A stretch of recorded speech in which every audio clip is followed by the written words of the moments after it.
It's the 2nd of September, 2019, a Monday holiday that drew crowds to Ohio's Hocking Hills State Park.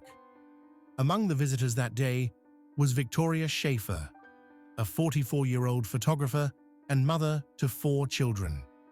She'd spent her afternoon photographing a group of high schoolers for their senior year portraits near a spot called Old Man's Cave.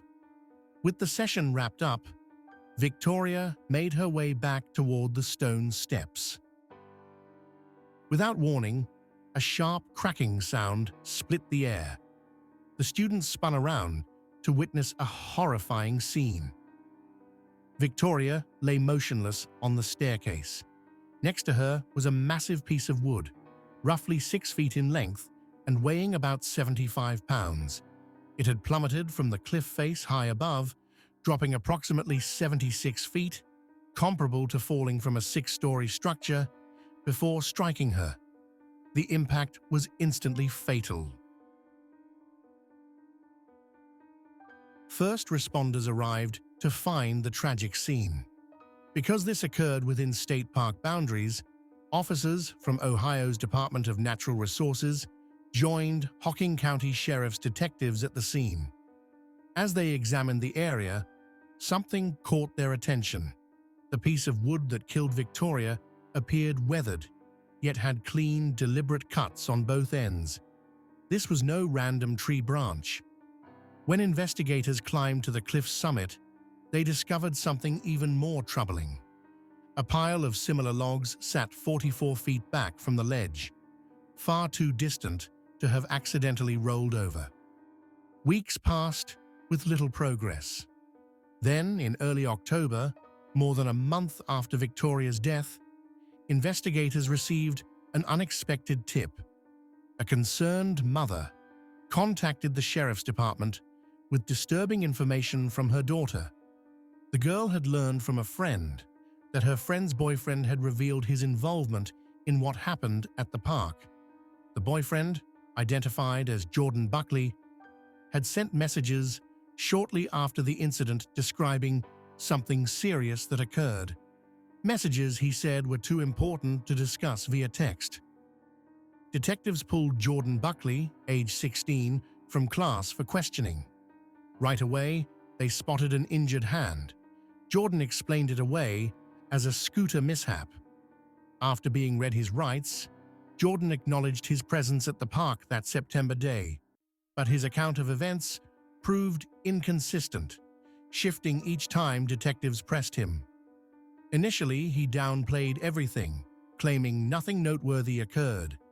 Then he pointed fingers at his friend Jaden, saying Jaden was responsible for kicking the log. The detectives weren't buying it. As detectives applied pressure, Jaden's fabrications began to unravel.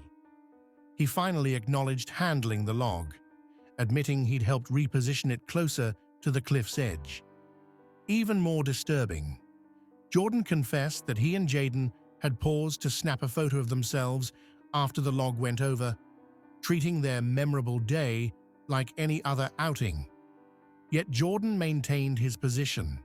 While he'd touched the wood, it was Jaden who'd sent it over the edge. Detectives swabbed Jaden for DNA and prepared to bring in the second suspect. Jaden Churchhouse and his mother arrived for questioning. She was visibly frustrated after a 2-hour wait. Jaden's initial story was simple. They'd only turned around after hearing someone mention an injured woman. But when investigators revealed they'd already spoken with both Jaden and Miranda, Jaden's narrative shifted. Now he admitted making contact with the log, but insisted it was Jaden who'd actually sent it over the cliff. Each boy was blaming the other. When officers told Jaden's mother they were placing her son under arrest, her composure shattered. Through tears, she begged them to reconsider, explaining she'd been a single parent to Jaden for 17 years, that they'd never been separated. But the facts couldn't be ignored. Both teenagers had physical contact with the log, both participated in what happened, and a woman had lost her life. Despite the mother's pleas, Jaden was handcuffed and taken from the school into custody. Later that same evening, detectives returned to Hocking Hills with Jordan and his parents. As Jordan guided them through the sequence of events, his account continued to evolve. At different points, he claimed he'd been focused on the girls in their group and missed seeing what transpired. Other times, he simply couldn't recall the details. The investigators weren't convinced. They physically demonstrated how, from Jordan's stated position, he would have had a clear view and would have heard the commotion of moving the heavy log through branches and debris. What Jordan disclosed next was deeply unsettling. After the log dropped and they heard an explosive sound, later identified as the lethal impact to Victoria's skull, the teenagers didn't flee in terror. Instead, they casually walked past medics who were rushing toward the emergency. Then they actually stopped to photograph themselves. The disturbing day concluded at Jaden's residence, where the pair snacked on cookies, sipped tea, and rode scooters through their neighborhood as if nothing extraordinary had occurred. Murder charges were filed against both Jordan Buckley and Jaden Churchhouse. During court proceedings, Miranda took the witness stand with crucial testimony. She confirmed that Jordan had transported the log from its original location, 40 feet from the cliff, to the edge. Jaden then kicked it over. Miranda also revealed a chilling detail. Jordan had assured Jaden the area below was clear, despite Miranda herself knowing the popular trail would be occupied, and despite her telling them to stop. In September 2020, both defendants, now 17 years old, entered guilty pleas to involuntary manslaughter. Their sentences, 3 years in a juvenile facility. Miranda Spencer, the witness who'd been present that day and had urged them against their actions, entered a guilty plea to obstruction charges. Her punishment was a 90-day jail term, which was suspended.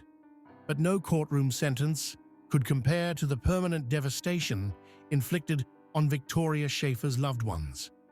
4 young children would grow up without their mother's guidance. A husband faced decades ahead without his partner. All of this destruction stemmed from 2 teenagers seeking momentary entertainment, a brief thrill that extinguished an innocent life, a reckless decision, a stolen future, a family torn apart beyond repair. The events at Hocking Hills State Park stand as a stark warning about the weight our choices carry, how actions taken without thought in mere moments can echo through countless lives forever.